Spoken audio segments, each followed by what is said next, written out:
Bénédicte Lemoyle, bonjour, bienvenue donc pour cette émission Femmes et Entrepreneurs donc à Lorient. Comme votre nom semble l'indiquer, hein, donc Lorient c'est en Bretagne, hein, donc vous êtes sur Vannes, vous avez donc créé une agence de communication. Alors expliquez-nous, c'était ça une idée que vous aviez, vous êtes une entrepreneur née, comment ça s'est fait, donc qu'est-ce qui vous a amené à créer votre entreprise, hein? Alors une entrepreneur née, pas du tout. La création d'entreprise s'est faite par le plus pur des hasards. En fait, je ne trouvais pas de travail.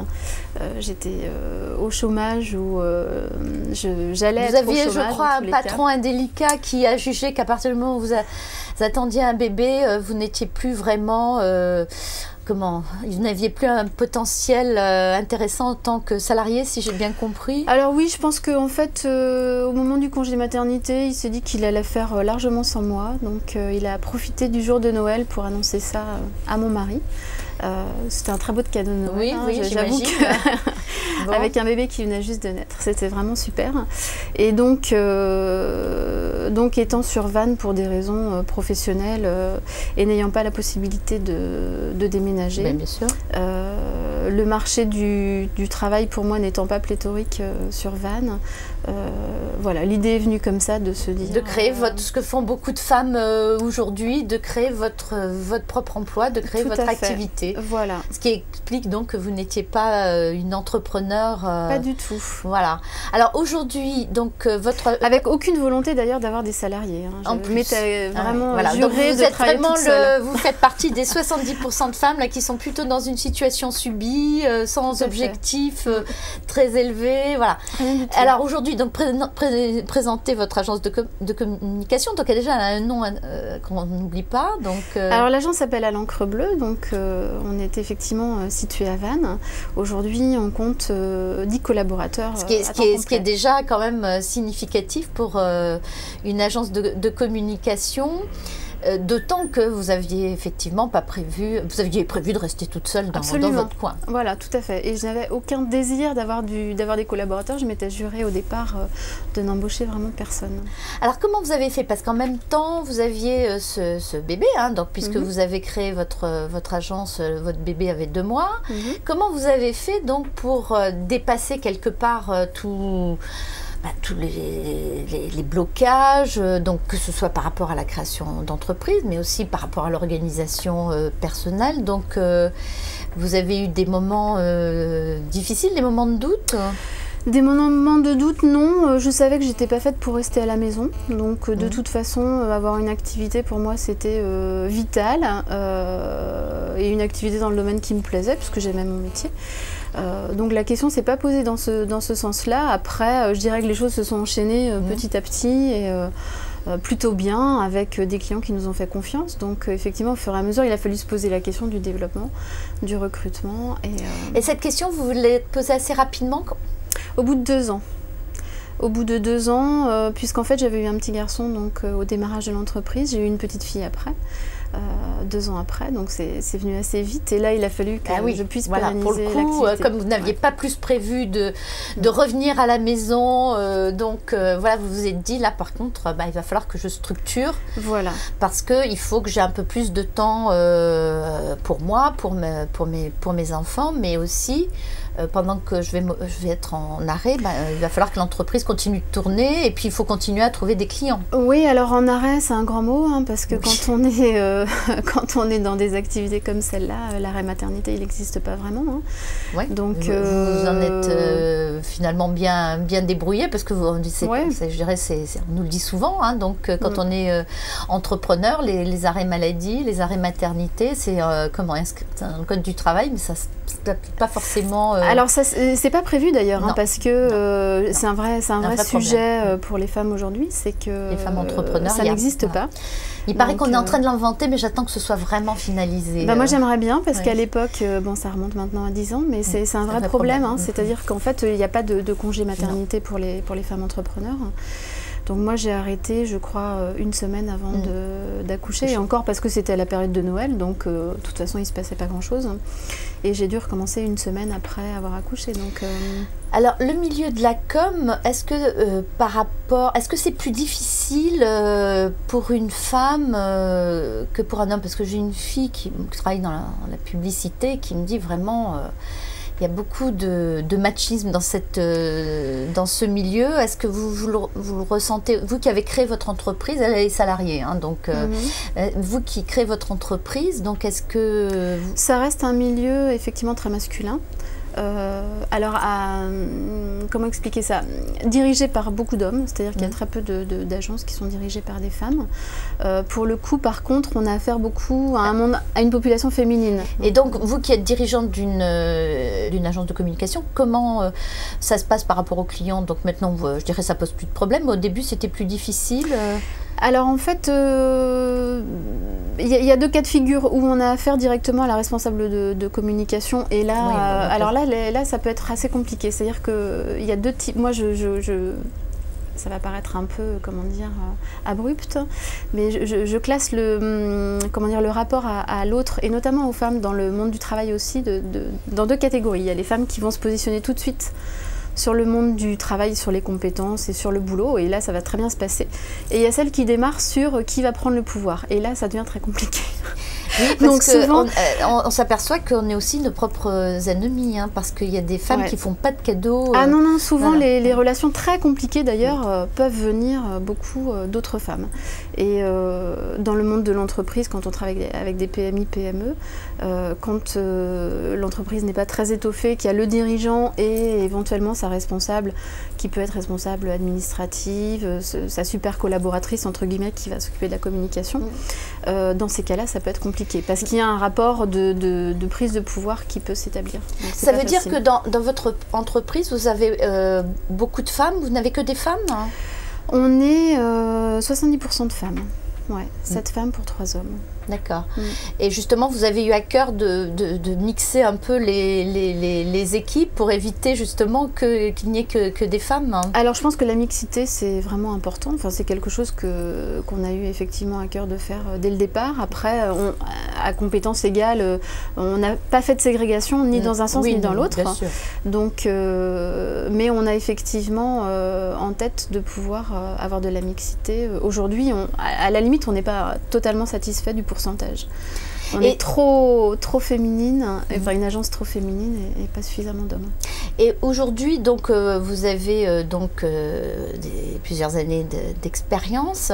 Si vous deviez recommencer, comment dirais-je, vous qui n'étiez pas une entrepreneur née, est-ce que vous le referiez de la même façon? Est-ce que je referais de la même façon? C'est une bonne question. Ou est-ce que vous le referiez tout court, hein? Alors, comme j'étais pas une entrepreneur née, c'est difficile de répondre à la question parce que pour le coup, je sais pas si j'aurais la volonté de refaire la même chose. Est-ce que vous pensez que ça peut être plus difficile aujourd'hui qu'il y a 12-13 ans? Ouais, avec le contexte économique, ça peut être plus compliqué. Parce qu'il y a quand même des difficultés. On est très nombreux, la concurrence est vraiment très importante. Avec aussi un élargissement avec les nouvelles technologies qui fait qu'aujourd'hui il n'y a plus de frontières. Ouais. Avant, le Pays de Vannes, pour parler du Pays de Vannes ou le Morbihan, allait choisir des entreprises locales. Aujourd'hui, c'est plus du tout le cas. Donc on est vraiment sur un marché extrêmement ouvert. Et alors justement, comment vous faites le développement commercial? Parce que c'est le nerf de la guerre, donc vous allez à la chasse aux clients? Pas du tout, pas du tout. Alors pour l'instant on a eu cette chance en 12 ans. Je pense que c'est peut-être aussi d'ailleurs une des spécificités peut-être de l'entrepreneuriat féminin, encore que même, bon, j'aime pas trop non plus stigmatiser dans ce genre de choses. Pour autant, je pense qu'on est beaucoup plus, comment dirais-je, sur une notion de fidélisation de nos clients, alors qu'un homme va être plus spontanément dans la conquête. Voilà, plus spontanément dans la conquête. Donc nous, notre positionnement, c'est plutôt la fidélisation. Et puis d'utiliser les clients pour que même, comment ça, vous travaillez la prescription et que par le bouche à oreille. Nos clients sont nos meilleurs prescripteurs et nos meilleurs commerciaux, entre guillemets. Et ceux avec qui on a démarré il y a 12 ans sont encore là pour la plupart. Donc c'est une de nos, c'est une de nos meilleures bases en fait. Alors, on disait qu'il y avait beaucoup de femmes justement qui étaient dans le domaine de la communication. Beaucoup sont aujourd'hui cherchent justement à créer leur activité. Donc, quels conseils vous leur donneriez justement pour qu'elles dépassent ce stade où elles sont auto-entrepreneurs et on a l'impression que il y a le plafond, c'est plus un plafond de verre, là c'est une chape de béton qui leur appuie sur la tête. Comment justement dépasser ça et se donner les moyens, un peu comme vous l'avez fait vous à un moment, et justement pour développer l'entreprise, il a dû falloir que vous preniez des risques, que vous justement que vous investissiez, que vous donniez les moyens de développer cette entreprise. Alors il y a la prise de risque, c'est vrai, il y a aussi l'entourage en fait. C'est vrai qu'aujourd'hui la plus grosse difficulté à mon avis à dépasser, c'est la culpabilité pour les femmes, parce que au moins quand on est dans des tranches d'âge de 30, 40 ans, a priori on est maman, ou on va le devenir, on vient de se marier, ou on alors moi qui espérais donc c'est compliqué, moi parce qui qu'on nous espérais fait que ça avait culpabiliser. changé, parce qu'il y a 30 ans, 35 ans, quand on a créé notre entreprise, on m'a tellement culpabilisée, j'imaginais qu'on avait progressé, mais il semblerait que ce ne soit pas le cas, et qu'on culpabilise voire peut-être encore plus, peut-être aujourd'hui, je ne sais pas. Alors tout le monde peut nous faire culpabiliser, c'est-à-dire que le milieu familial peut nous faire culpabiliser. Moi-même, j'ai eu une maman qui m'a fait culpabiliser au tout début parce que j'étais, en congé maternité et qu'elle ne comprenait pas. Après, c'est devenu ma plus fervente supportrice, mais au départ, elle a eu du mal. Donc il y a la famille, il y a les amis, parce que aujourd'hui, une femme dirigeante, c'est 2%, 3% peut-être de la population. Donc il faut vraiment s'accrocher. C'est vrai qu'il faut être, fort. Et puis la culpabilité qu'on développe du coup par rapport aux enfants, parce que on est moins disponible, parce que. Et comment vous leur avez expliqué à vos enfants, comment vous les avez impliqués justement aujourd'hui qui sont un peu plus grands, comment ils vivent justement, quel est le rapport par rapport à l'entreprise? Est-ce qu'ils la voient comme une concurrente, ou au contraire ils sont maintenant impliqués, ils sont fiers de ce que vous faites? Je pense en même temps ils ont une autre vision du monde du travail, c'est-à-dire qu'ils voient aussi que finalement aller travailler, ça peut être une source d'épanouissement, voilà, ça peut être un plaisir. L'entreprise est ouverte, c'est peut-être une des plus grandes satisfactions que j'ai d'ailleurs de cette entreprise, c'est qu'elle est un lieu de vie. Pour les enfants, alors pour les miens et puis pour ceux des collaborateurs, le cas échéant. Donc ils y viennent, quand ils sont malades, il y a un petit endroit pour les recevoir, ils passent la journée avec nous. Oui, donc puisque vous avez une majorité de femmes, vous avez adapté, puisque vous aviez connu les contraintes, vous avez justement cherché des solutions pour permettre à vos collaboratrices vous avez adapté la situation. Il faudrait qu'on ait plus de dirigeants d'entreprise qui fassent la même chose, mais comme vous le disiez, on est peu nombreuses aujourd'hui, il faut arriver à convaincre ces messieurs que c'est bien, et d'apporter la souplesse justement dans l'emploi du temps, dans le fait effectivement que le dirigeant d'entreprise peut venir avec son couffin au bureau quand il y a un problème, et qu'une collaboratrice peut être dans la même situation. Alors après, ce schéma-là n'est pas forcément déclinable, quel que soit le domaine d'activité, quelle que soit la taille de l'entreprise. Nous, on a la chance de pouvoir le faire parce que 10 personnes, ça reste très familial, très convivial. Donc effectivement, le matin, quand j'arrive, ça m'arrive de temps en temps de voir des collaborateurs qui sont là à dessiner, à griffonner ou à jouer. Maintenant, ça reste très il faut le faire avec bonne mesure, ça reste l'exception, mais c'est une solution qui peut dépanner quand on... Voilà, mais c'est possible aussi sans doute du fait de nos activités. Donc tous les modèles ne sont pas déclinables en fonction de enfin, il y a encore peu d'initiatives de ce genre qui facilitent la vie quand même des mamans. Oui, il y en a peu, c'est vrai, il y en a peu.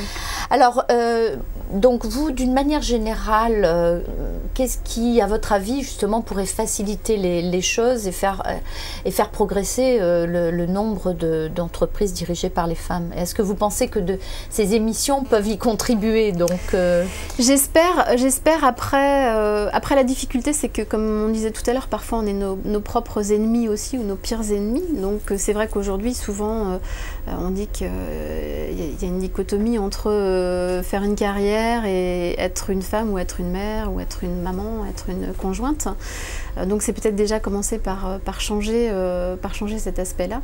Je pense que les choses mettent quand même beaucoup de temps. Très long. Oui, c'est très long à évoluer. Alors dans la mesure où c'est très long à évoluer, il faut faire comme vous et puis aller au-delà et puis suivre ses ambitions. Et écoutez, je vous souhaite une bonne continuation. Merci et merci d'être venue. Merci. Au revoir Bénédicte.